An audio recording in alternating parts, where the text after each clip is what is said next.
Did you know that it's possible to hack a radio? No, not like pirate radio, but to actually get control of its phone lines. Well, it's been done, and the person responsible became known as Dark Dante in the hacking underground.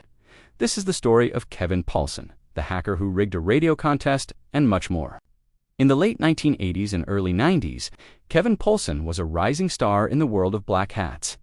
That might sound like a strange thing to say, considering that he would eventually be labeled risk for the public.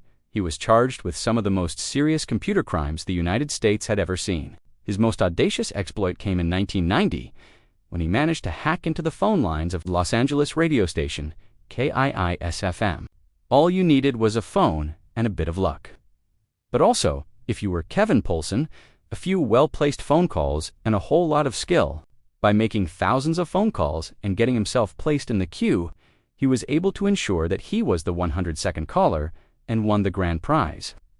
A brand new Porsche 944 S2, a feat that made headlines in both the tech and mainstream press, earning him the nickname Dark Dante, an allusion to the Italian Renaissance poet and his most famous work, the Divine Comedy.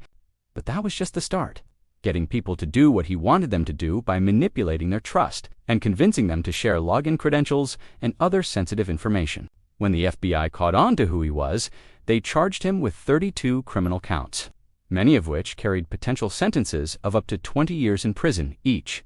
So he went on the run. And things got weird. At one point, his story was featured on NBC's Unsolved Mysteries, and the show S12800 tip line suddenly crashed.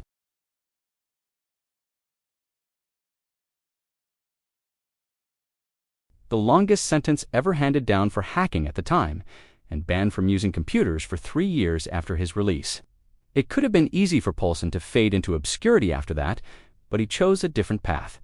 After serving his time and honoring his computer ban, he didn't just stay away from hacking, he started writing about it. He became a key figure in the field, serving as a senior editor at Wired, where he oversaw the threat level blog and later contributing to the Daily Beast, where he covered everything from government, surveillance, to online crime. His investigation resulted in the arrest of several predators and the shutdown of MySpace's safety mechanisms, which he discovered were full of holes. And he continued to produce impactful work for the rest of his career. That brings us to today. He's been interviewed by everyone from CNN to the New York Times to NPR, and he remains a prominent figure in the cybersecurity world. Respected not only for his unique past, but also for his sharp, ethical reporting in the present. Often make for the most interesting characters. If you like this kind of story, make sure you subscribe so you don't miss out on future episodes. Until next time, thanks for watching.